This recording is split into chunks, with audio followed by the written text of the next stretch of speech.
El monasterio de la Vid en Burgos comienza a recuperarse de las inundaciones. Las labores de limpieza van a buen ritmo.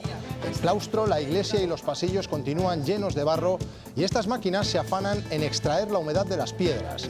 Una de las tumbas se ha visto especialmente afectada. Buenas tardes. Y mientras los partidos políticos de Castilla y León encaran la última semana antes del inicio de la campaña electoral y empiezan a presentar sus programas. Hoy lo ha hecho el PP. ¿Sobre qué ejes? Lidia Bartolomé.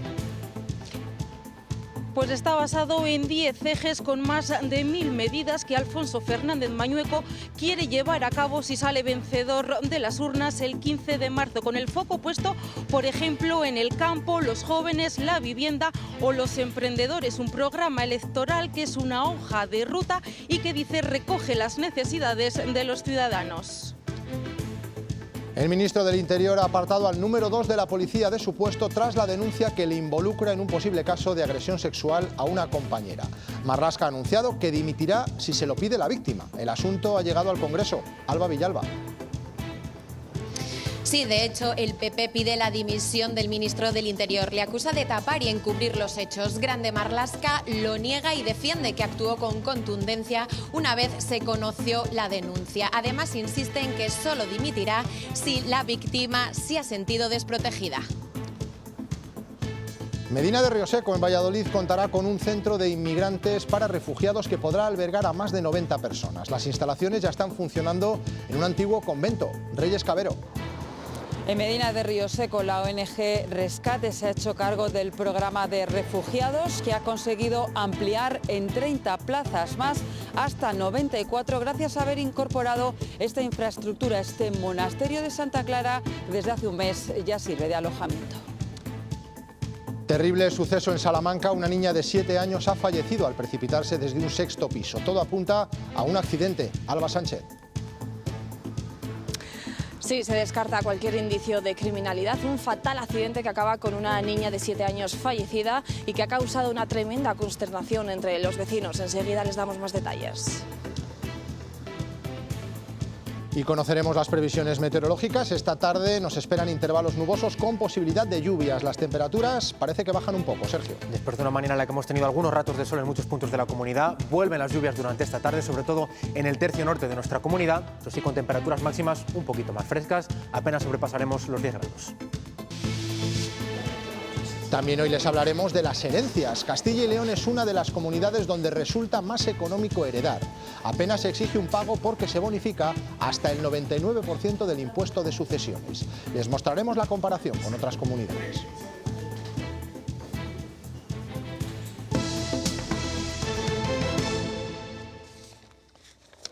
Castilla y León está en plena precampaña electoral y los partidos políticos intensifican su actividad cuando queda menos de un mes para la jornada electoral.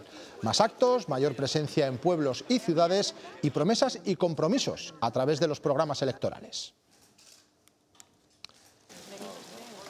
El primer partido en presentar su programa ha sido el PP. Alfonso Fernández Mañueco ha elegido la provincia de León, un programa compuesto por más de 1000 medidas con el que el líder autonómico del PP pone rumbo, dice, hacia la victoria. Lidia. Sí, un programa electoral que, como decías, Antonio, en esta ocasión se ha presentado en León. Alfonso Fernández Mañueco ha estado arropado por los cabezas de listas de las 9 provincias, una hoja de ruta que dicen van a conseguir así ese ambicioso objetivo de situar a Castilla y León entre las 3 mejores comunidades para vivir. Más de 1000 medidas que ponen el foco, entre otras cosas, en los jóvenes, la vivienda, el campo o los emprendedores, y que, dice el líder de los populares, responde a las necesidades de los ciudadanos. Para el Partido Popular este documento es mucho más que un mero trámite. No es un catálogo de ocurrencias, ni es tampoco la suma de muchos gritos. Un programa que, dice Fernández Mañueco, da soluciones a los problemas de los ciudadanos y aporta responsabilidad frente a la situación que se vive en el Gobierno central. Que rectifica cada semana, que gobierna en función de cómo soplan las redes sociales. 1000 medidas que tienen un rumbo fijo, colocar a Castilla y León entre las 3 mejores comunidades para vivir. Basadas en 10 ejes, destacan las relacionadas con la vivienda. Vamos a impulsar una cuenta ahorro vivienda joven con deducciones en el impuesto de la renta de las personas físicas. Con otro guiño a los jóvenes, esta vez para que se queden en los territorios. Queremos apostar por el nómada digital con ayudas para facilitar el teletrabajo. Sin olvidar las relacionadas en materia sanitaria con el foco en la atención primaria. Vamos a impulsar la alta tecnología con ecografía, con analítica rápida y con electrocardiografía digital. Y para poder llevar a cabo todas estas propuestas, el líder de los populares ha pedido a los castellanos y leoneses su confianza. Y el secretario general del PSOE en Castilla y León y candidato a la Junta ha visitado esta mañana la empresa Siro, en Venta de Baños, en Palencia. Ha estado acompañado por Reyes Maroto, quien fuera ministra de Industria en la época en que esta empresa vivió su crisis. Desde allí Martínez ha ensalzado la intervención del Gobierno en aquel momento y ha prometido un modelo de implicación para fomentar la digitalización de la industria agroalimentaria existente en el medio rural de la comunidad. En todas las infraestructuras que nos dotan de esa competitividad para que esta empresa pueda competir en un marco global, en cuanto a la digitalización de nuestras empresas, en cuanto a la incorporación de las tecnologías a nuestras empresas, en cuanto a la incorporación de la investigación y el desarrollo de nuestras empresas, en cuanto a la dotación de unas infraestructuras logísticas. En Burgos ha estado el portavoz nacional de Seguridad e Inmigración de Vox. Relaciona el aumento en la delincuencia y las agresiones sexuales de los últimos años con las políticas del Gobierno de Sánchez y acusa al PP de cambiar de posición en temas como la inmigración o el burka. En este sentido se ha referido a los futuros pactos postelectorales en Castilla y León. Mañueco tendrá que decidir qué es lo que quiere. Un cambio de paradigma, frenar la invasión migratoria, frenar la ideología de género, que es uno de los mayores monstruos del siglo XXI que no beneficia a ninguna mujer, o seguir con las políticas de la Agenda 2030, para, si es así, entonces que se vaya con el Partido Socialista. Medina de Rioseco, en Valladolid, amplía su capacidad de acogida de inmigrantes refugiados. Un antiguo convento deshabitado ha servido para sumar 60 plazas hasta alcanzar ya las 94. Desde hace poco más de un mes está gestionado por la ONG Rescate y ya ha comenzado a funcionar. Reyes, volvemos contigo. Sí, desde hace un mes la ONG Rescate gestiona el programa de refugiados en Medina de Rioseco, refugiados que hasta ahora eran alojados en un hostal y en una hospedería, pero la amplia demanda hizo que tuvieran que buscar otros lugares donde poder alojarlos. La solución estaba bien cerca, en este monasterio de Santa Clara, que así había sido abandonado por sus religiosas hace unos años. Se ha convertido en el nuevo punto de referencia y ha permitido también ampliar en 30 plazas este programa de atención a refugiados. Un acuerdo con las clarisas que ha sido bueno para todos, para la localidad, para los refugiados y también para esta comunidad que ha visto cómo va a ser cuidado y recuperado este espacio patrimonial. Colombia, Venezuela, Palestina, Irán. O países de África, Mali, Níger, Somalia, países del Próximo Oriente, Georgia. El país de origen varía, pero no tanto la causa que les hizo huir de él. Llegan a España, piden refugio y el Ministerio asigna ubicación temporal en lugares como este. En Medina de Rioseco, este monasterio de Santa Clara se ha unido a las plazas gestionadas en el hostal India Chica y en la hospedería. En total, 94. Aquí encuentran un primer refugio y ayuda legal. Tienen entrevistas con trabajadoras sociales, psicólogas y con abogadas que van a estudiar su expediente. Un itinerario de inserción que dura como máximo 18 meses. Conviven familias, adultos y niños. Los niños están escolarizados y van al cole, tienen también libertad de hacer su propia vida, pero bueno, siguiendo los trayectos de formación que son obligatorios. Y aquí se preparan para iniciar una nueva vida lejos del conflicto. También en función de las necesidades de las comunidades en las que estamos. Pues en la construcción, en el cuidado de las personas, en la hostelería, en la agricultura. Por lo menos el 50% se queda en la región, trabajando el 95% de las personas. En el pueblo son acogidos con hospitalidad. Que participa en la vida del pueblo, que participa en la vida cultural, fiestas. Un intercambio de ayuda, fuerzas y competencia con el que todos salen ganando. Podemos adelanta que en campaña va a poner el foco en la desprivatización de los servicios públicos. Lo ha asegurado su candidato Miguel Ángel Llamas en Valladolid, donde ha afirmado que no se pone en techo en las elecciones. No nos conformamos con el actual escaño que tenemos en las Cortes de Castilla y León, no nos marcamos topes y salimos a obtener el mejor resultado posible. Tenemos además la voluntad de poner el foco en la necesaria desprivatización de los servicios públicos. Somos también la opción electoral que más lucha contra la corrupción. La política también se ha visto arrollada por todo lo que trae la inteligencia artificial, desinformación y otros riesgos, pero también muchos beneficios que pueden ser muy útiles, por ejemplo, en una campaña electoral. Comparado con Estados Unidos y otros territorios, en Castilla y León es aún muy incipiente su uso provechoso, que puede ir mucho más allá de la captación de datos. Puede parecer contradictorio, pero la IA humaniza las campañas políticas porque permite enfocarlas al individuo. Tradicionalmente, con el marketing electoral, lo que se buscaba es un microtargeting, una microsegmentación por grupos. Con la inteligencia artificial lo podemos hacer por personas, por miles, incluso por millones. Y personalizar mensajes. Detectar tendencias de las preocupaciones que sentimos a nivel regional, ¿no? Hay temas clásicos, pues el alquiler es una preocupación para la población joven y, por supuesto, con las pensiones y la sanidad. Incluso para captar electores no usuarios de redes sociales, lo hemos visto con los call center en las campañas. Aprovechar ese contenido y llevarlo a soportes tradicionales. También permite enfocarse a públicos concretos y abaratando costes. La microsegmentación que estrenó Clinton a lo grande. Una campaña dirigida a las llamadas mamás del fútbol, las soccer moms, y que tenían pues unas preocupaciones que tradicionalmente no se atendían en política. Clinton canalizó todo eso y ganó las elecciones. Y es que en Estados Unidos van muy por delante y saben aprovecharse bien. Sobre todo para analizar, para tener unos dashboards, ¿no? como decimos, unos grandes tablones con información. La clave es hacer las preguntas correctas. Tenemos ahora pues muchos chatbots, ¿no? que trabajan y que podemos entrenar modelos de predicción o modelos de estudios de tendencias, de analítica. Ahí yo creo que es donde entra en juego la responsabilidad de los profesionales. Ellos saben que la IA no es magia, pero puede ser muy útil si se sabe aprovechar bien. El Ministerio del Interior ha hecho efectivo el cese del director adjunto operativo de la Policía Nacional, José Ángel González Jiménez, quien dimitió anoche tras conocerse una investigación judicial por una agresión sexual a una agente que había sido su pareja. Los hechos se produjeron en abril del año pasado y se denunciaron en enero, pero no han trascendido hasta ayer. El ministro Grande Marlaska afirma que no se ha ocultado nada.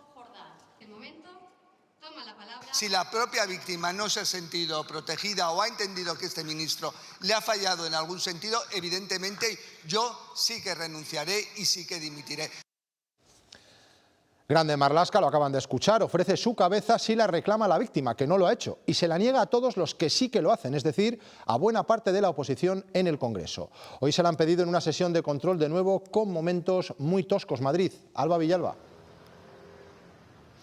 Hasta en varias ocasiones ha pedido el PP la dimisión del ministro del Interior. Los populares le acusan de tapar y encubrir la presunta agresión sexual y dicen que el ministro solo cesó al director adjunto operativo de la Policía Nacional porque los hechos iban a ser conocidos por la opinión pública. En su contraataque, el PSOE ha respaldado y aplaudido a Grande Marlaska, que niega conocer los hechos con anterioridad y que defiende que actuó con contundencia una vez conoció la denuncia de la víctima.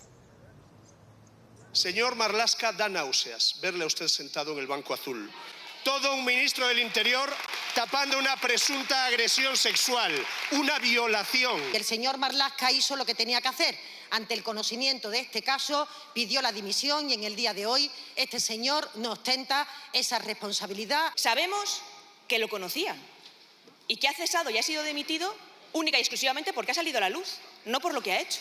Sin embargo, cuando hay miembros de su partido que permanecen en las instituciones y que después de las denuncias presentadas no hacen absolutamente nada. Los hechos denunciados ocurrieron el 23 de abril de 2025. El ex número 2 de la policía comía en un restaurante de Madrid con un comisario y llamó a la víctima, con la que había tenido una relación en el pasado. Ella se negó a acudir porque estaba de servicio, pero el exdirector le ordenó que fuera con vehículo policial y que le llevara a su vivienda oficial. Según el escrito de la denuncia, a pesar de las negativas de la mujer, ella terminó subiendo debido a una fuerte presión psicológica. En el interior de la vivienda se produjo la agresión, con rechazos expresos de la víctima y con intimidaciones del denunciado.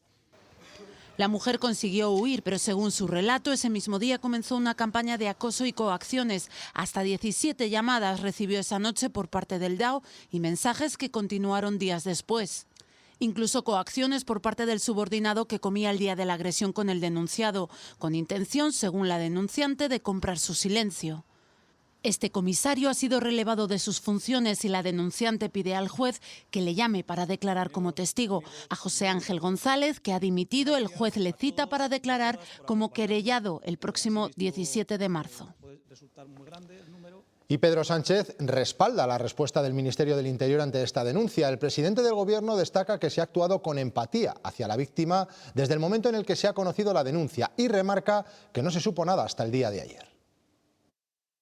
Se le ha dado credibilidad, se ha actuado con coherencia, en base a lo que siempre hemos defendido, y es que el abuso sexual, como la agresión en el ámbito laboral, es un mal estructural que padecen todas las sociedades, también la sociedad española.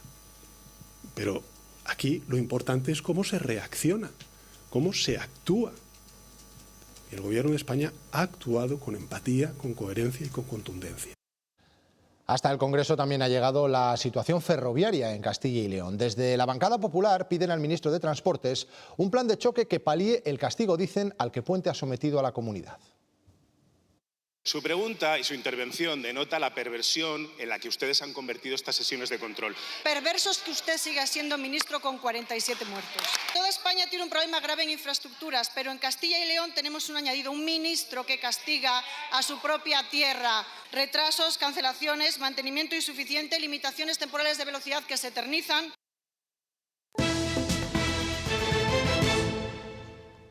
Una niña de 7 años ha muerto en Salamanca tras precipitarse desde la ventana de su vivienda en un 6º piso. Todo apunta a un accidente doméstico. El suceso se produjo anoche, Alba. Una tragedia que ha sacudido Salamanca. Ayer, en torno de las 8 de la tarde, una niña de 7 años se precipitaba desde un 6º piso de una vivienda de la calle Valencia. Hasta el lugar de los hechos se desplazaron rápidamente los equipos de emergencia sanitarios que estuvieron durante más de media hora intentando reanimar a la pequeña. Su madre también tuvo que ser atendida. Fuentes oficiales nos explican que la niña se encontraba jugando junto a una ventana abierta cuando, por causas que aún se desconocen, la pequeña se precipitó al vacío. Las investigaciones ahora continúan abiertas, aunque se descarta cualquier indicio de criminalidad en este acontecimiento, en este suceso que ha causado una tremenda consternación entre los vecinos que se han acercado a este lugar para dejar flores en memoria de la pequeña. El acusado de asesinar a su expareja y a su hija de 12 años en Sirse, en Castellón, ha pasado a disposición judicial.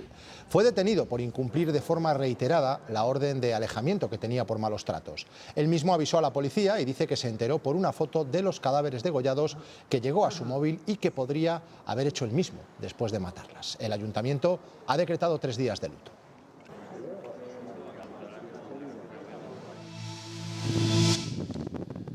La Agencia Estatal de Meteorología tiene activados avisos amarillos por fuertes rachas de viento en las 9 provincias de Castilla y León, así como nevadas en la cordillera cantábrica de León. La Agencia de Protección Civil y Emergencias de la Junta recuerda la importancia de mantener las medidas de precaución ante unas rachas de viento previstas de hasta 70 km por hora y que en montaña pueden llegar a los 80. Son numerosos los parques y zonas arboladas a lo largo y ancho de la comunidad en los que se ha restringido el acceso para evitar cualquier posible incidente. También se recomienda de manera general alejarse de andamios o vallas publicitarias y retirar objetos que puedan caer desde los balcones. Son imágenes de Zamora, donde se mantienen 3 puntos en aviso naranja. En esta estación el río pasa con un caudal de cerca de 1.100 metros cúbicos por segundo. Sin embargo, la situación hidrológica mejora en Castilla y León. Según los últimos datos de la CHD, hay 5 puntos en aviso rojo en la comunidad. Y en el Monasterio de la Vid ya han comenzado las labores de limpieza tras la inundación que sufrieron el domingo. Se cuantifican también los desperfectos para incluirlos en la petición de zona catastrófica que prevé solicitar el Ayuntamiento de Aranda. Raquel Alonso, ¿cómo se están desarrollando los trabajos? Una empresa de la zona ha comenzado a extraer la humedad de este claustro del monasterio de Santa María. Cuando esté completamente seco se comenzará a limpiar el barro y a arreglar los desperfectos ocasionados por la inundación del domingo. El agua entró por la cocina y alcanzó los 40 centímetros de altura en algunas zonas como la sacristía o la iglesia, donde aún las marcas son visibles. No se recuerda una inundación así desde 1860, cuando el agua superó el medio metro de altura. Lo primero fue achicar y sacar el agua de las zonas más anegadas. Aquí los bomberos estuvieron hasta las 8 o las 9 de la noche, casi, trabajando. En la iglesia o el claustro el agua alcanzó los 40 centímetros de altura. El único precedente de una inundación así se remonta a 1860, cuando el agua llegó mucho más arriba. Sería hasta aquí donde ha llegado y donde en su día llegó definitivamente, se supone que sería donde está el texto escrito. Después de 3 días todavía queda agua en alguna zona como la sacristía, donde el piso es de mármol. Los trabajos se centran ahora en extraer la humedad y secar la piedra para después limpiarla. Se ha encargado esta labor a una empresa local. Pues creo que van a usar probablemente cepillos, este tipo de agua a presión, con mucho cuidado, sin estropear la piedra, porque se lo pediremos, limpien toda la suciedad. También se están revisando todos los desperfectos. En la zona ya de la iglesia hay un órgano. Le hemos tenido que sacar del nivel que estaba el órgano. Y se tendrá que reparar el agujero que tuvieron que hacer los bomberos para vaciar el agua del museo o estudiar cómo ha afectado la inundación a esta tumba, que no se vació hasta que bajó el nivel del río. Volveríamos a abrir, si todo va bien, igual ya yo personalmente con 2 semanas quedaría muy contento. Por el momento se desconoce el coste de la intervención en este monasterio declarado bien de interés cultural. Se prevé incluir todos estos desperfectos en la petición de zona catastrófica que el Ayuntamiento de Aranda hará llegar a la Junta de Castilla y León. Y mientras nuestros ríos tratan de recuperar la normalidad, la CHD ya está en alerta por la llegada de otra borrasca. Se llama Pedro. Los problemas, avisan, podrían venir esta vez por la parte norte de la cuenca. Lo que nos prevén son nevadas en cotas altas y deshielos, porque después de la nevada vienen temperaturas altas. Entonces es probable que volvamos a tener algunos episodios de caudales elevados en algunos puntos, ¿no? Sobre todo pienso que puede ser por la parte norte de la cuenca, que en este tren quizá no ha estado tan castigada como otras zonas, ¿no? Una confederación hidrográfica del Duero que está preparando ya el futuro de sus aguas para el quinquenio que irá del año 2028 al 2033. El paso previo es la elaboración de un documento, el esquema provisional de temas importantes, que acaba de ser presentado. En él se trazan las líneas maestras de lo que debe ser la gestión del agua. Son 250 páginas en las que se esboza el futuro de la gestión del agua en la cuenca del Duero entre los años 2028 y 2033. Un encaje de bolillos que no siempre deja contentos a todos los interesados. Ajustar distintas peticiones que son opuestas, pues no es sencillo.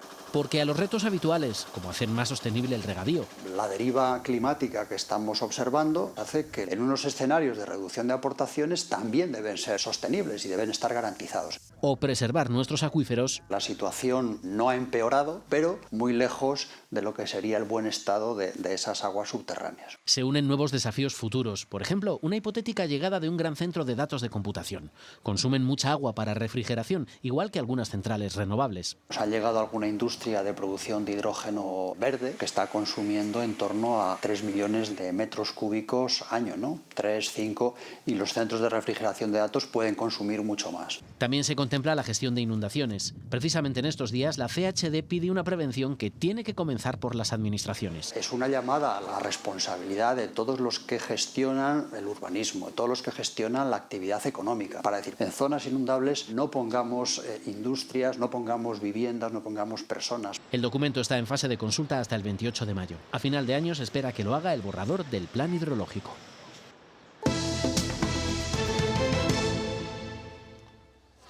Tercera jornada de la huelga de médicos. En Segovia este mediodía se han movilizado a las puertas del Hospital General, donde han vuelto a pedir la dimisión de la ministra Mónica García por su falta de voluntad política. El seguimiento de la huelga no llega al 20%, pero sí está teniendo, aseguran los facultativos, una alta incidencia en la suspensión de intervenciones quirúrgicas y pruebas diagnósticas. También nos acercamos a León para ver cómo se ha desarrollado allí la concentración. En la provincia de León el seguimiento de la huelga médica ronda el 30%. Además, también tienen este tipo de concentraciones para intentar acercarse a los ciudadanos y trasladar sus quejas. También para pedir disculpas por las molestias que puedan ocasionar con la suspensión de unas 2000 citas al día, pero consideran que es la única forma de reivindicar esos derechos que repercutan también en un mejor servicio al paciente, con más tiempo para atender a cada uno o con la eliminación de esas guardias de 24 horas. Tercer día con en torno al 30% de seguimiento. Continuarán una semana al mes con estas reivindicaciones mientras no haya un acuerdo. Castilla y León es una de las comunidades donde más económico resulta heredar, junto a otras como Galicia o Madrid. Aquí apenas se exige un pago porque se bonifica hasta el 99% del impuesto de sucesiones. En el lado opuesto de la balanza encontramos a otras regiones como Cataluña, Asturias o Aragón. Lo pueden ver a través de este ejemplo. En caso de que un familiar directo heredara 500.000 euros en nuestra comunidad, tendría que pagar una cantidad muy inferior a la que tendría que pagar en otras regiones, como por ejemplo Asturias. Castilla y León es una de las comunidades en las que sale gratis heredar, eso sí, siempre y cuando el receptor sea un familiar directo al que se le dejan 400.000 euros o menos, aunque si se supera esa cantidad tampoco es muy elevado el pago que habría que hacer. Los herederos forzosos o directos, esas en Castilla y León están bonificadas al 99%, con lo cual la cantidad que se paga es muy poca. Descuento que hace que no haya muchas renuncias en nuestra comunidad, aunque siempre hay excepciones. Tú puedes renunciar si no puedes pagar. Si hay posibilidad de pagar o con el propio dinero que tenga el causante en las cuentas o con valores que se puedan convertir en dinero, o se pide permiso para enajenar un piso, por ejemplo, y con la venta del piso pues liquidar el impuesto. Porque sí, también se puede pagar el impuesto con el dinero de quien elabora la herencia y no hace falta que se especifique, porque ya está recogido en el reglamento. Ya establece la facultad que tiene la Administración a solicitud de los herederos para que se autorice el pago del impuesto con cargo a los fondos que haya en las cuentas. La recomendación que desde las gestorías hacen a los herederos es que acepten la transmisión de bienes a beneficio de inventario para protegerse. Tú lo aceptas y respondes de las deudas con el valor que tengan los bienes, no con los que pueda tener tus bienes propios o tu patrimonio. Son las principales claves a tener en cuenta a la hora de recibir una herencia. Tanto en nuestra comunidad como a nivel estatal es la fórmula más elegida para transmitir bienes a seres queridos, aunque poco a poco las donaciones en vida vayan aumentando.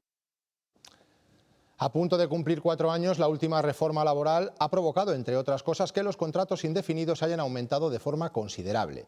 Sin embargo, lo que antes se veía como garantía laboral a largo plazo, hoy ha cambiado de forma radical.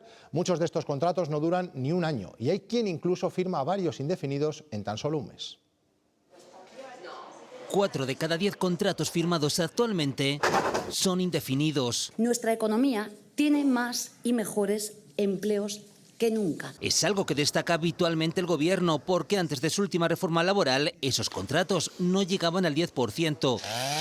Sin embargo, hoy el 60% de los contratos indefinidos que se firman no llegan a cumplir un año. Porque como ya no existe la fórmula por obra o servicio, ahora se contrata indefinidamente, pero con fecha de caducidad. Necesitas al trabajador un mes y luego ya no lo necesitas y entonces lo despides, o bien recurres al fijo discontinuo. O se alega otro motivo.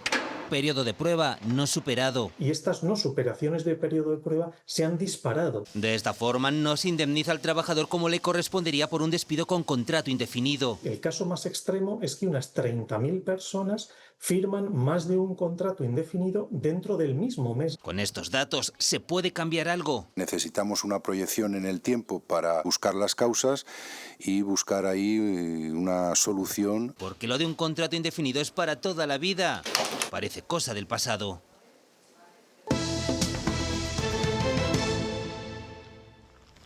Hoy se han liberado, este es el momento, 2 nuevos linces ibéricos en el Cerrato palentino. Son VIP y Buffer, hembra y macho. El año pasado se soltaron 9 felinos, pero 4 de ellos han fallecido, 3 atropellados y otro ahogado en el canal. Esta primavera la Junta tiene prevista la suelta de otros 9 ejemplares.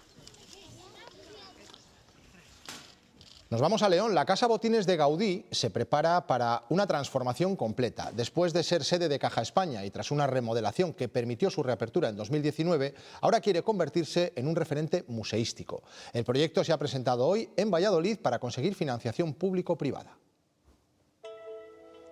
La transformación interna de la Casa Botines de Gaudí empezó hace 7 años. Se han recuperado muebles, documentación y obras de arte, pero el plan de renovación para convertirla en un referente internacional continúa. Esta intervención viene a subsanar esas deficiencias, a dotar al museo, al edificio, un edificio de 7 plantas, de las mejores condiciones posibles para el uso museístico. La inversión se acerca a los 8 millones de euros. Ese proyecto se ha presentado hoy ante administraciones y entidades privadas. La sociedad civil tiene que tener un empuje, una energía y una capacidad decisoria en todo lo que tiene que ver con la proyección de la cultura. Solo el año pasado, 18 millones de turistas visitaron los enclaves del arquitecto catalán. Estamos ante una de las grandes marcas culturales de la historia, la primera razón por la que los japoneses visitan España. Contar con 2 edificios en Castilla y León es desde luego una gran oportunidad. 100 años después de su muerte, su arquitectura sigue siendo revolucionaria. Sus edificios reúnen o cumplen los requisitos de sostenibilidad de la arquitectura doméstica actual. Aquí se harán también trabajos de investigación y conservación. La Universidad de Valladolid ha presentado estos 6 dibujos que durante años han formado parte de la colección del Museo Anatómico y que podrían ser obra de Ramón y Cajal. El profesor y responsable del museo, Francisco Pastor, ha cotejado unos bocetos que son parte de una primera edición de un libro del Nobel de Medicina, publicado en 1885. Sin embargo, estos dibujos todavía no han recibido la comprobación de autenticidad por parte del Instituto Cajal de Madrid. Y anoche despedimos el Carnaval 2026 en Burgos con el tradicional sepelio y entierro de la sardina. El cortejo fúnebre acompañó al pez de manera sentida, hasta que se produjo su quema en la Plaza Mayor pasadas las 10 de la noche. Sin incidentes, de manera sosegada, la sardina fue devorada por el fuego al ritmo del himno a Burgos.